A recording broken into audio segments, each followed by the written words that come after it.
বাঘে গরুতে এক ঘাটে পানি খায় শুনেছি, কিন্তু বিড়াল আর খরগোশ একসাথে যে ডাল ভাত খায় এটা তো কখনো শুনিনি।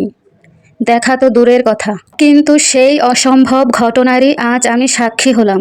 আসলে ঘটনাটা হচ্ছে, আমার বিড়ালটা ডাল ভাত খেতে খুবই পছন্দ করে, তাই ওকে আমি ডাল ভাত খেতে দিয়েছিলাম। কিন্তু ঠিক তখনই ঘটে এই অদ্ভুত ঘটনাটা। কোথা থেকে হঠাৎ আমার খরগোশটা এসে ডাল ভাতের ওপর ঝাঁপিয়ে পড়ে। রীতিমতো সে বিড়ালটা নিজেই খেতে থাকে। আমি তো দেখে পুরো অবাক। খরগোশ ভাত খায় জানতাম, কিন্তু ডাল ভাত খায় কখনো দেখিনি বা শুনিনি। আমার এই খরগোশটা সত্যিই জাদুঘরে রাখার মতো। কেননা হাঁস মুরগি, গরু ছাগল আর বিড়াল কুকুরের খাবার সব খাওয়া একমাত্র তার দ্বারাই সম্ভব। এই দুষ্টু খরগোশটার জন্য ঘরে কিচ্ছু রাখা যায় না।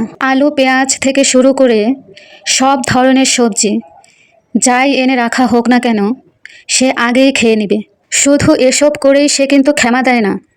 বই খাতা কাপড় চোপড় সব কিছু সে কেটে ফেলে। একদিন আমি খেয়াল করে দেখলাম, উনি শুধু বই খাতা ছেড়েই না, খেয়েও ফেলে। আসলে ও হচ্ছে একটা সর্বভুক প্রাণী। খরগোশ হলে কি হবে, সে সব খায়।